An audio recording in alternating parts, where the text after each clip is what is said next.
Hey guys, my name is Anastasia Sharova and welcome to Happy Bellyfish channel. Today we're cooking a vegan, sugar-free, gluten-free chocolate cake, which is super rich in flavor and can be so gorgeous. This is a recipe that I usually only teach during my cooking classes. But today I want to share it with you to make this uneasy times a little bit sweeter and of course slightly healthier. So stay with me, you're really in for a treat. If you saw my previous recipe on buckwheat pancakes, which is becoming super popular right now, and I've been receiving amazing feedback from you, actually sending me pictures and messages with these pancakes being ready and perfectly fluffy. So you can see that this chocolate cake has somehow similar ingredients with a bit of a twist.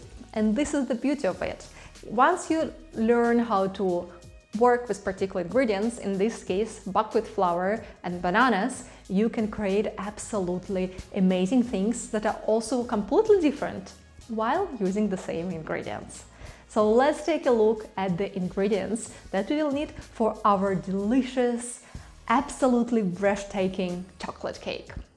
As in case with most cakes, we will look at dry ingredients and at so-called wet ingredients separately, because this is exactly in order in which we are going to mix them. As a flour for this cake, I'm taking 1 heaped cup of buckwheat flour. It's about 180 grams. I should admit that different types of buckwheat flour can give a little bit of a different result. If you have difficulties finding buckwheat flour and want to substitute it with another one, just drop me a message, drop me a comment and tell me with which flour you want to substitute it, and I'll give you the ratio, because it's a little bit complex and it's not always 1-to-1 ratio. Then we will need cocoa powder, and here the cocoa powder that you need should be unsweetened. They often call it raw chocolate, the producers, that's what they put on the label. So it should be just cocoa powder, nothing else should be inside. And we need about 1/3 of a cup. Here I have 50 grams of it. If you want it so rich that it's almost bitter chocolate, add more. 50 grams is a perfect balance in my opinion, or you can also add a little bit less if you want it on a sweeter side, because this cocoa powder, raw cocoa powder, adds a bit of a bitterness, a pinch of bitterness. And then we will also need soda. Here I'm using 1 teaspoon of soda. Keep in mind, not all soda is the same. I'm using natural soda, and this is exactly the type of a soda that you are looking for and that you want to use. Now, let's take a look at wet ingredients. Our so-called wet ingredients are coconut milk. I'll take 1 cup of coconut milk. Then I also need 1 large ripe banana, and I mashed it. The finer you mash it, the better. In this cake, you might not want to have banana pieces, but it depends. The thing is that once you get the banana pieces, then it becomes a banana cake, and actually you will not taste banana here. So it's not exactly the banana cake. We just need it for some extra sweetness and smoothness. Then we will also need 2 tablespoons of melted coconut oil, but it shouldn't be hot. It just should be melted and at a normal room temperature. And I'm also adding a liquid sweetener. Now this is optional, how much will also depend on your preference.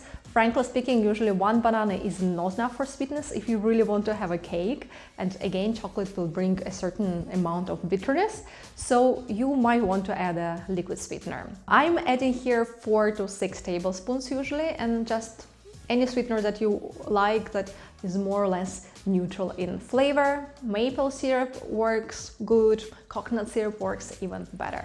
Now that you know all the ingredients, we of course have to mix them, and we start by mixing the dry ingredients. Just put all the powders together, also put the soda. In these recipes there is no need to add any vinegar to the soda, it will work on its own, and just mix it quite nicely and thoroughly. And after that you can move to the wet ingredients. And here we add wet ingredients 1 by 1. We add coconut milk and we mix it really nicely. I prefer not to put all the wet ingredients at once, because I believe that the batter mix is better like this. And as you see, I'm not using any blender or any type of device here. I'm just using a simple spoon, and it's really everything that you need. You don't need any special equipment for this recipe, just a spoon and a mixing bowl, and then a bowl for your cake or a cake pan.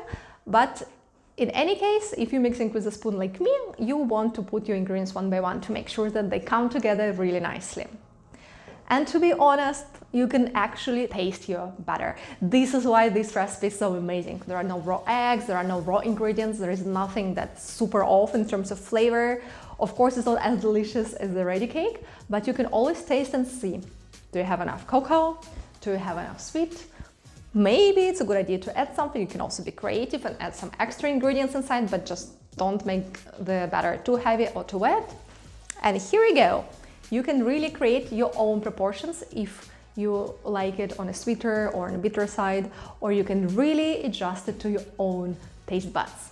Look here, this is how the batter should look like. It's really, really thick, but wet at the same time. Don't worry, this is exactly how we want it to be. Now the batter is ready, you mix it all, and it's the time for it to go straight into the oven. You can give it any shape that you like. Sometimes I make cupcakes from this batter. I like to put it in smaller forms because it's nicer to eat your own portion. It's also great if you have a party, because sometimes it's really nice to have these bite-sized cakes, and there are also numerous options of how you can decorate them when they are ready, or you can make a chocolate cake, or sometimes you can even make both. But okay, I think it would be too much. Anyways, so just take silicone molds or take a cake pan and let it take the shape that you like. Now you just bake it, put it in the oven. The oven has to be hot already by the time that you put your cake inside, and then you bake it at 180 degrees Celsius for about 35 minutes. The exact amount of time that you'll cook it for will depend on if you use a proper cake. It will be a little longer for a cake, about 35-40 minutes, and about 25 minutes for the cupcakes. Now, this is the type of the recipe that I actually teach in my online cooking classes, and I have a special bundle also that's called Healthy, Easy Sugar for Sweets. So some desserts there actually take as little as 2 or 3 ingredients, and I even have desserts that are made from 1 ingredient, from fruit. It just needs a little bit of a know-how. But if you're into healthy sweets, if you want to learn how to satisfy your sweet cravings in a healthy way, do check the school.happybellyfish.com. Take a look at my courses, because you can find something really interesting for your own kitchen. So after about half an hour, your cakes or a cake or a massive cake are ready to enjoy. You might want to cool it down before and then decorate it on top with your favorite frosting. Oh, look at this chocolate frosting. This is one of the vegan frostings that I also teach in my cooking classes, because it's fully vegan and it's also sugar-free. It's super easy to make. It takes literally 2 minutes and it's so delicious. But you can also go a simpler route and put some vanilla frosting on top that you like, or maybe add some coconut. Just smear a bit of maple syrup on top of your cupcakes and sprinkle some coconut, and you see visually it's still so beautiful. Now that my cakes are ready, I can't wait to bite into them. This type of chocolate cake never stays in my house for too long. Usually the next day I already can't find it. This is the thing that happens with my husband. I know how it's in your family, but I leave a cake in the evening in the kitchen, sometimes in the fridge. I open the fridge in the morning, the cake box is there and the cake is not. Yes, this is what Shrikant does to cakes. Don't tell him that I told you, because the next video is gonna be his and he's gonna reveal some secrets of my terrible habits in the kitchen. Alright guys, I hope you really enjoyed this video, and I hope that you'll enjoy the cake even more. Please give me a like and push that subscribe button with a bell notification, because we are releasing delicious and simple recipe every single week, sometimes twice a week, because we want everyone to be able to enjoy the most delicious and healthiest of the foods possible. And of course, don't forget to check out happybellyfish.com, because we have amazing cooking classes from cooks from all around the world who teach varieties of techniques, traditional, healthy and super tasty. And most of them are so easy that absolutely every single person can implement them in their own kitchens, regardless where they are and what their experience with cooking is.